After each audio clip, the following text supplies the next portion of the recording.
Where the hell has Scotty Boy been? Yeah, the thing is, I'm not really returning to the scene at the moment. It really just comes down to YouTube fatigue, but I'm sort of putting out an update video just to sort of keep in touch. This whole video is about sort of an update video, let's just call it that. Okay, so I'm going to talk about a few different topics, a few different subjects. So as many know, I've settled down here in Duma, and I'll be here for...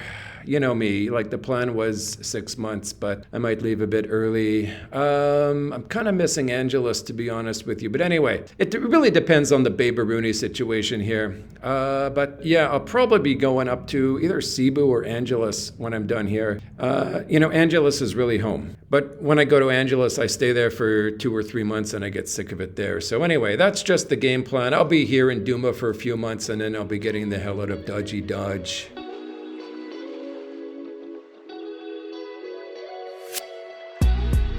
Why am I taking time off? After the Mindanao trip, which was a hell of a lot of fun. I love travel vlogging, I really do. But look, it was tiring, exhausting. It was borderline debilitating by the end. It was, the plan was 30 cities in 30 days. That was the plan, but it wasn't really 30 days. The Mindanao trip was only about 26 cities, I believe. I call it the Mindanao trip, even though I went into Cebu and whatnot. But it was 26 cities because I was exhausted. I just couldn't take it anymore. I was done. Cooked.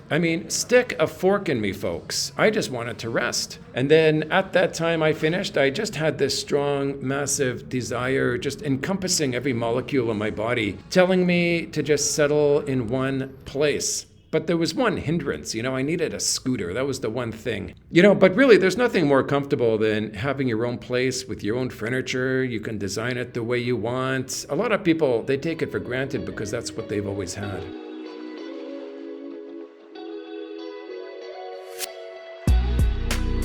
Anyway, when the Mindanao trip ended, I went to Lapu, as everyone knows, and I spent 6 weeks there. Now, in that 6 weeks, I rested a bit, shopped around for a scooter, decided on the Bergman, got the money together, which took a bit of time because Western Union started making me wait a week to get my money. And also, I didn't have a bank card because it was frozen. But thanks to a family member at home, finally, I got the bank card and I was able to get the 100,000 pesos together, which is about 2,000 USD or a bit less. So now I bought the scooter, but after I bought it, I just left it there at the dealership because, it's the Philippines. And I wasn't able to, I could take it home, but if I brought it to my apartment, it would just be waiting outside for a month. So I thought it's just better leave it in the dealership for the month. At least it's inside. But yeah, so that was that. So after the 6 weeks of waiting in Lapu, I got the bike, I got the ORCR. I got the bike at K Riders in Balibago, in Maribago. What is it called? Anyway, the K Riders in Lapu is where I got the bike. And the ORCR took 29 days exactly. So I would recommend K Riders as a place to buy your bike or your scooter because I like it. It's like an all-female staff and they give a good first impression. And these are females who know bikes, so they're pretty cool. But yeah, I waited 29 days for the vehicle registration and that's not ideal. It's better just wait maybe a few days, but it is good considering my friend in Butuan, she waited about 3.5 months for her vehicle registration. But now the 6 weeks, that was done. Okay, so I got the hell out of Lapu. The plan at the time was to move to Cebu City. That's where I wanted to move because I didn't like Lapu that much. I like the convenience of Cebu. You can via ferry or airplane, you can just get anywhere. I love that about Cebu. But I didn't like living in Lapu that much. Just kind of, I don't know. And anyone who's been there knows what I mean. It's just kind of, small roads, a lot of traffic. But in hindsight, it's possible. I think it was the specific area of Lapu that I was in, to be fair. Maybe that's why.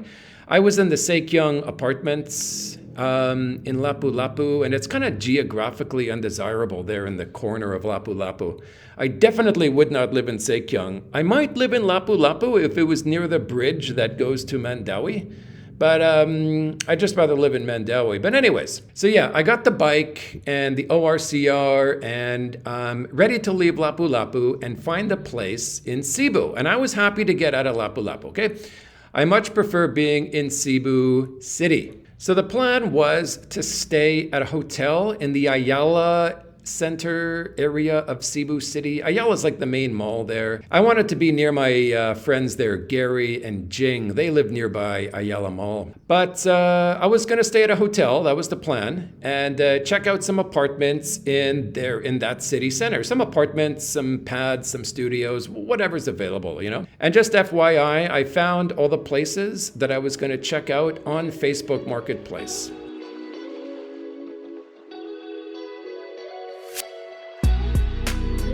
So I ride from Lapu Lapu into Cebu City to my usual hotel, which I've stayed at every time I'm in Cebu, and I've never pre-booked. As long as I've stayed there, I've stayed there like, I don't know, upwards of 10 times. I've never pre-booked. It might get busy on a Friday or Saturday, but they always seem to have rooms available. But I mean, just my freaking luck. It was at the same time I went to Cebu City to check into the hotel to look for a place to live. There was a teachers conference in Cebu, and all the hotels in the city were freaking booked. I hate when bullcrap like that happens. It's just my luck. The unexpected happens and it ruins everything. I mean, who are these freaking teachers anyway? And what the hell are these teachers going to learn at a teachers conference? Huge inconvenience for Scotty Boy, but much to my dismay, the world does not revolve around Scotty Boy. So anyway, I was stuck in traffic. I went to 3 different hotels in the Mabolo area of Cebu, and I mean, traffic is just exhausting there in Cebu. Now Mabolo, that's near the Ayala Mall. Traffic at the time, it was just jam-packed. It was like a parking lot. All the hotels were full. I was getting frustrated. I was hungry. I felt defeated. So I pull into some eatery to get a bite to eat. And at that time, I'm sitting down eating, feeling defeated. My buddy messages me. He's asking if I want to meet up in San Carlos, as he's planning to visit San Carlos to check out the Babaroonies. I'm like, hell yeah, that's exactly what I need right now. Now, I've been to San Carlos before, but I haven't really ventured around the city much, as I didn't have a bike at the time. The no bike visit when I was there with no bike, that's when I stayed at Sunshine Shoulders, his guest house, right? And then later, when I did get a bike, I sort of used San Carlos just strictly as a ferry terminal. So I thought I'd love to go back to San Carlos and check it out, do a proper checkout of San Carlos. And it was good. I gotta say, I did like San Carlos. Wide open roads, nicely paved, good sidewalks, not much traffic.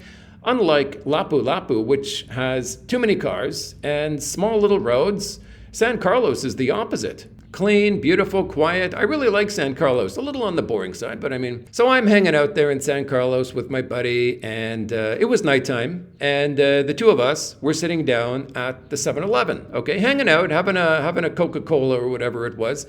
So while sitting there, I happened to bump into a subscriber, okay? He's a Black American guy who has lived in San Carlos for a few years. And he says he likes it there. I mean, he stayed there for 3 years, so he must really like it there.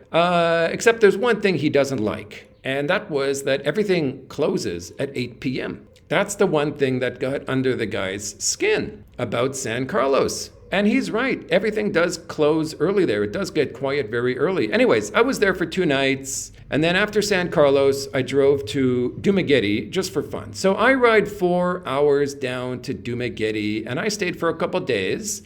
While I was there, I was checking out some apartments and whatnot that were listed online. So I actually found a studio. It was a cheap piece of crap.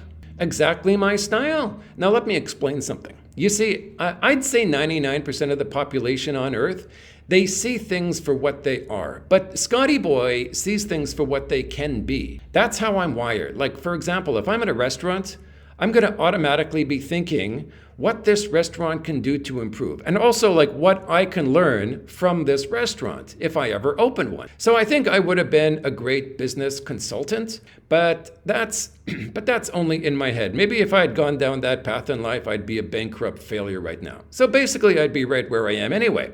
So yes, anyway, I found a place I liked in Dumaguete. It was a piece of crap. It was a fixer-upper in my mind. But I would have moved to the studio instantly, okay? If I didn't have Bohol on my mind as a place I wanted to live. But I said to the owner, I said, I'll think about it. And anyway, the next day I left for Bohol as I had an Airbnb booked in Tagbilaran. So I booked a month at this Airbnb in Tagbilaran. And what I found was that my take on Bohol was that, number one, I didn't want to live in Tagbilaran, okay? If I did end up in Bohol, no Tagbilaran, okay?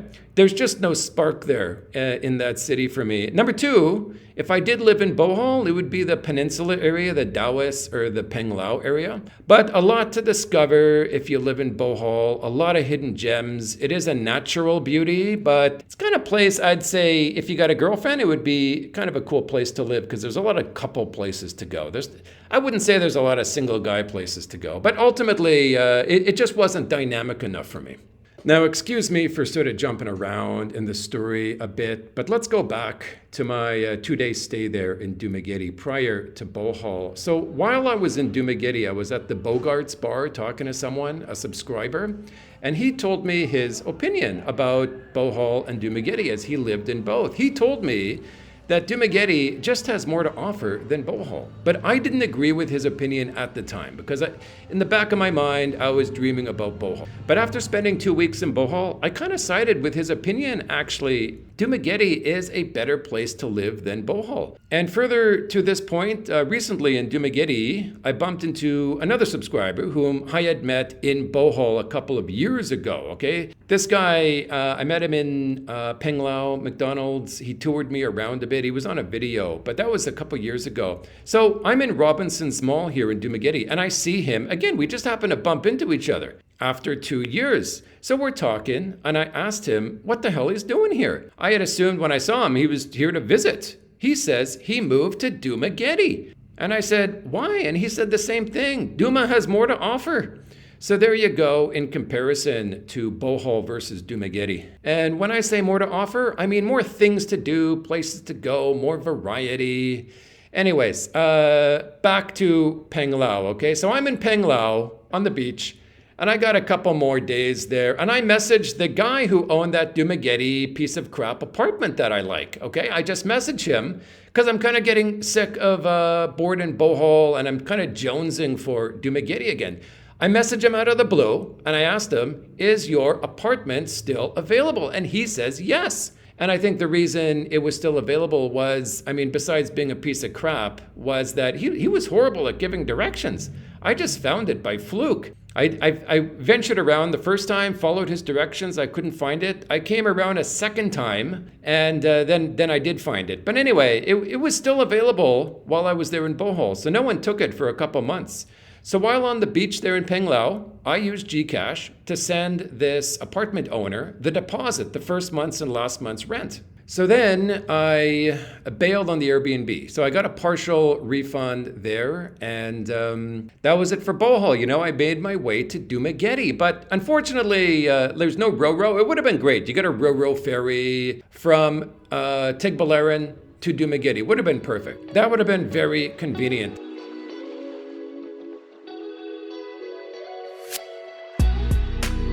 So if you have a scooter and you want to get from Bohol to Dumaguete, you got two options, okay? You can go the Argao route or the Siquijor route. So I chose the Argao route because it's doable in one day. So there's a 1 p.m. ferry from Bohol to Argao, and I was planning to go that route. So as many read my community post there, I'll just summarize it a bit here for those who didn't see it. I drove an hour from Tagbilaran to get to this Bohol port. I forgot the name. I'll put it below, the name of the port. The plan was to get to Argao. And I am there 3 hours early because I got all my bags packed and I got nothing to do, right? So I got there 3 hours early before ticketing, right? Actually, 3 hours before the ferry leaves. So I got there at 10 a.m., right?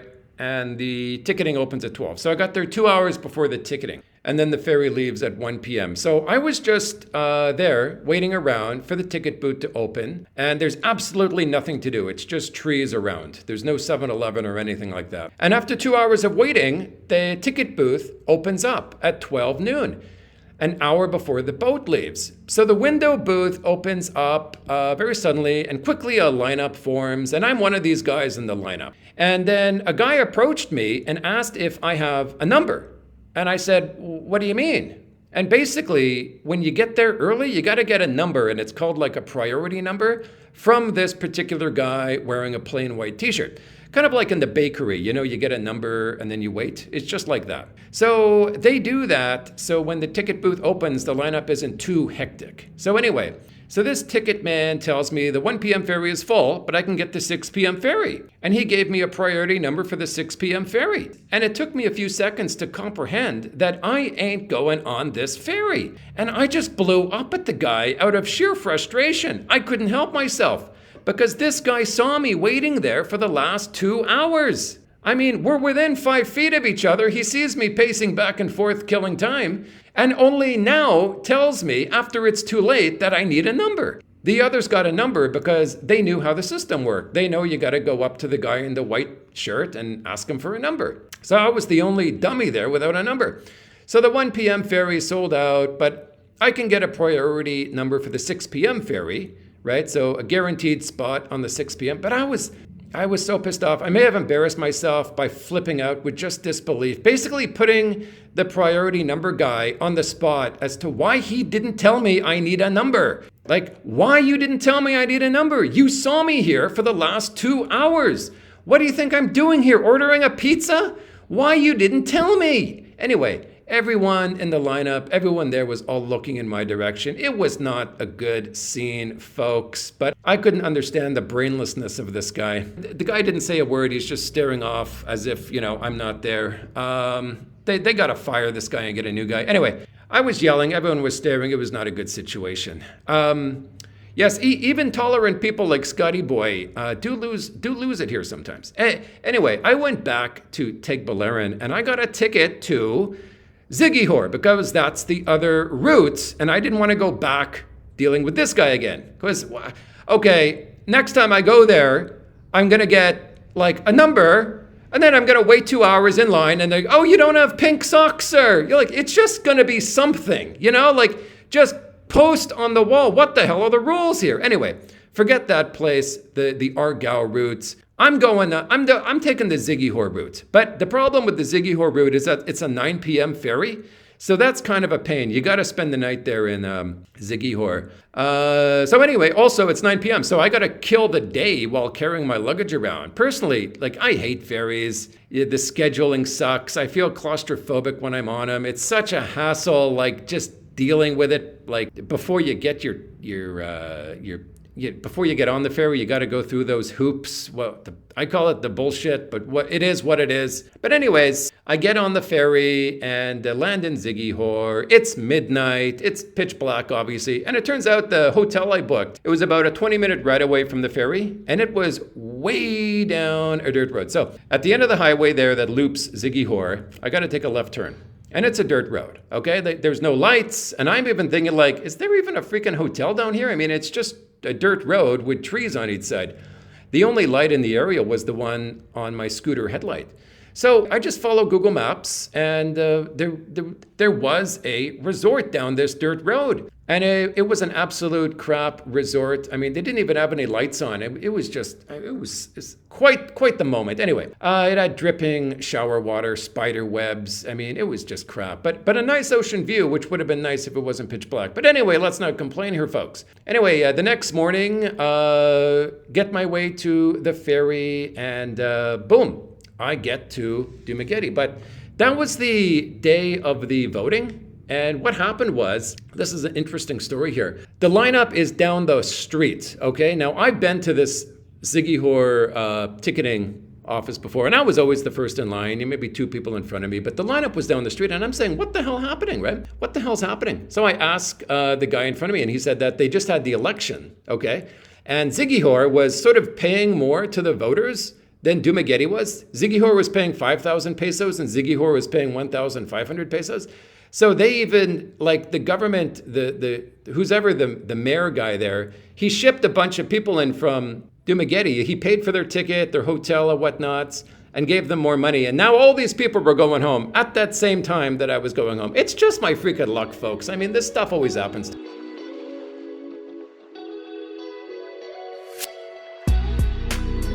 I was heading back, to Dumaguete to start a new life. I need to settle down, take care of some biz. Let's call it personal biz, since there's different kinds of businesses, right? So this is personal biz. Several little things I wanted and needed to take care of. I'll list some of them, not all of them, the ones that aren't personal. One was I wanted to rest, like simply rest. One was I wanted to rehabilitate my shoulder. So I'm doing that and I'm making improvements. As some know, I have like a frozen shoulder for the past year. One was to work on my sleep because I've had insomnia. And let me tell you what worked for sleep, okay? It was when I started taking a magnesium supplement. And I apologize to one subscriber who I remember a long time ago. He commented that I should take magnesium for my insomnia. And I ignored his advice. But he was right. Magnesium worked like a charm. And it worked on the very first day. And another thing was I wanted to build my strength and health back because I've become very weak over the last few years. Like when I was 19, I did dumbbell curls with 60 pounds in each arm for 8 reps. Yes, 60 pounds. I was very strong at that time. And I was benching 10 reps with 205 pounds. Today, I'm doing dumbbell curls, 10 reps with 15 kilograms, which is about half of the 60. But this is after 6 weeks of lifting. So I think when I started, I was doing 10 kilograms for whatever reps, right? So I'm loving getting my strength back, okay? So anyway, I'm working on it. The obvious question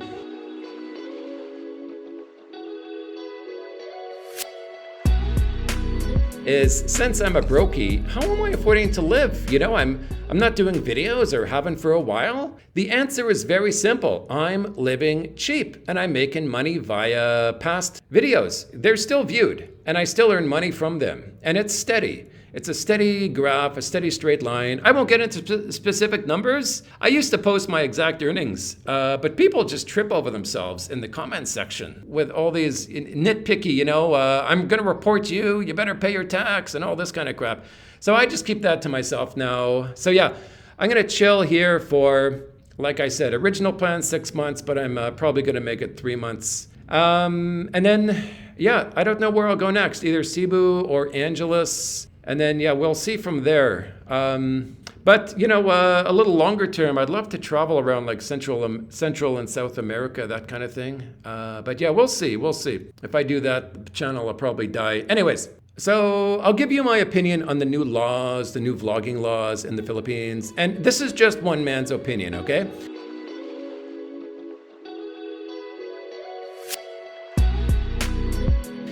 I believe that it's nonsensical and that things will likely go back to how they are now. And the reason is that you are going to have guys like Pro-Life and Big World and even like news channels on TV who maybe these people, like, they're not really going to care about the laws. They just plain won't follow them. So they'll just keep going on as if the laws don't exist.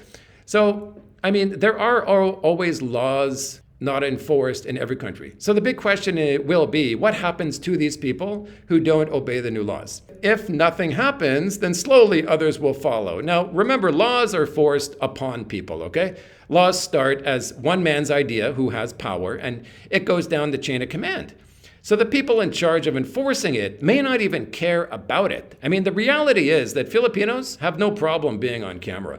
They're all waving and smiling, so it's just not a natural thing in the Philippines to have this law. This law might go over well in a place like New York or Boston, where people are stiff and stern and stubborn. Now, to put this law thing into perspective, I mean, the Philippines could create a law where everyone must wear pink socks on Tuesday. If it doesn't fit the nature of the community, then the law won't stick, okay? The government is only as powerful as the citizens will allow it to be. If they ignore it, the government's going to ignore it. The reality in the Philippines community is that the Filipinos, I mean, they don't care about vloggers. But if the law does stick and something does happen to people who don't obey, then the new laws will be written in stone. So time will tell. Remember, it's easy to guess or give your opinion on the new law, but remember, like if you're not the one who has to pay the fine or whatever the punishment happens to be, then it's very easy to give an opinion. So anyway, I'm in no rush to be like a rebel or anything like that. I'm in no rush to go traveling and show people's faces. So we will see where the dust settles, but I sure in hell, I'm not going to be blatantly breaking the law here in the Philippines.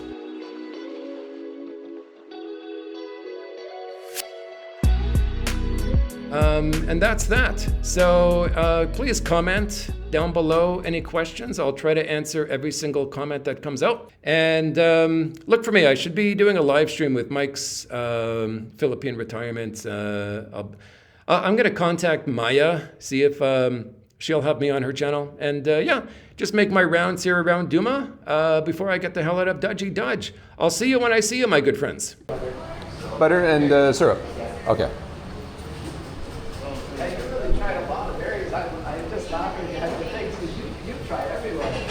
Oh yeah. Oh, those days are done. I'm impressed though, that's Well, it's tiring. Oh yeah, it's not easy. It's not easy. Nice to meet you. Yeah, well, I came up here because I heard it's the best coffee in Valencia, and that's the only reason I came up to Valencia. I said, oh, the owner's a foreigner. Yeah, they really don't know how to do coffee in the Philippines. How to grow it, but they don't know anything about fresh roasting or anything. Well, no, what surprised me was she didn't have any elaborate contraption in there making the coffee. It was just a very simple machine. So it's the beans that's important, right? Yeah. So our big roaster is over here in this other shop, an 8-kilo roaster. And we roast everything. Ooh, That's okay. what makes it so good. Okay. Fresh roasted. Hands down, makes the best coffee. Okay. Yeah, by the way, Asher, no, I got a YouTube channel. Oh yeah? Yeah, regular guy. Uh-huh. Regular guy. And so, yeah, just because I met you, so do you mind if if you don't want to be in it? Okay. Yeah, so you're actually the owner of Freaks. Yeah. Yeah, okay, I have well, a that's YouTube very channel called interesting. Coffee Hey, man. University. You have a what? YouTube channel Oh, what called is Coffee it? University. Oh, okay, very cool, man. I've stopped doing videos for a while now. Okay. I was in Bali for 10 years. And that's where I developed my whole process. Oh, okay. So from 2010 to 2020, I was in Ubud, Bali. In Bali, a city called Ubud. I've never been there. So it's a city? It's a town. Ubud is it's kind of like the artist cultural center of the whole island. Okay. There's a lot of art. There's a lot of music. A lot of foreigners there. Yeah. So you're, but no, I guess you met a Filipina, so you ended up coming here? Yeah. Okay. So met part of 2015. Yep. And been coming back and forth. And then after COVID, because it destroyed my business. Yeah. Okay. So we have this, and we also have another one over here. Here, come here. I'll show you around. Yeah. You want to see? Yeah. What's inside there? My other shop. So we expanded, but we couldn't really expand over here. So we have another shop that came available. Your name is Scott? Scott, yes. This is my partner Janice. Hello. Great to meet you guys. Where are you from? Where's Canada, Vancouver, Canada. Oh, Vancouver. Yes. And how long you been here? Well, in Duma for 2 months, in the Philippines for 3 years. Oh, okay. Yeah. So this is the, okay.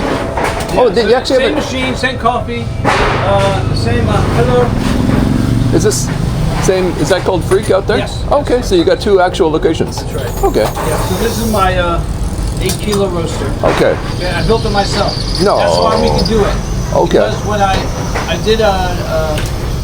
have a TEDx talk.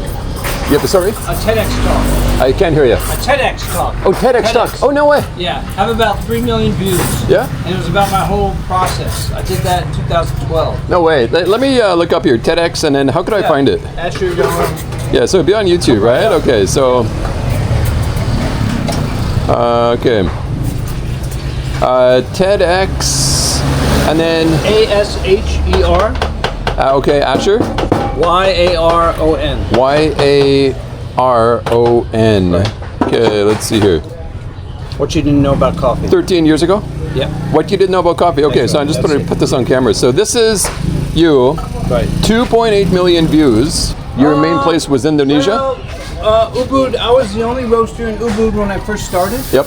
And it got so crowded. Other roasters came by, and Coffee shops, maybe there was 5 when I started. Yep. Now there's maybe 200. Oh yeah. I mean, it just got so saturated. So Oh. I decided, no, I was ready for a change. Okay. Oh, it is different. I will tell you that much. I mean, it's better than, you know, I'd Starbucks earlier today. Yeah. It's better than Starbucks. Yeah, watch my TEDx talk. Okay. You'll understand the process. How long is this TEDx talk? It's Let me only see. 11 minutes. Is it 11? Oh yeah, it is. Okay. 13 years ago. Yeah. Jeez, man. Okay. Is this filmed in Indonesia? In Bali, yeah. This is what we just roasted. Okay. Very good. Okay, you can try one to see how. What do you mean try? Yeah, you can eat it. No, really? Oh, damn. It actually tastes okay. Yeah. Now, if you do that with another bean like Starbucks or anything else, it's going to taste dead, flat. Yeah. Not much life to it. This actually tastes like cocoa. Because it has more elements to it. Okay. So the old dead stale coffee just has caffeine and bitter taste and nothing else. This still has 1,000 chemicals are created during roasting. Damn. But they leave within 24 hours. 40% is already gone. Oh, Within that's 24 hours. That's why you're roasting every single day. Okay. Basically, you have a passion for coffee. Yeah. And you're following your passion. Yeah. Very cool, man. Very cool. Hey, man, I'm gonna get a bite to eat, but it was great to meet you, Asher. Nice to meet you, Oh, okay. Yeah. Pleasure. Come back and we can talk. All right, man.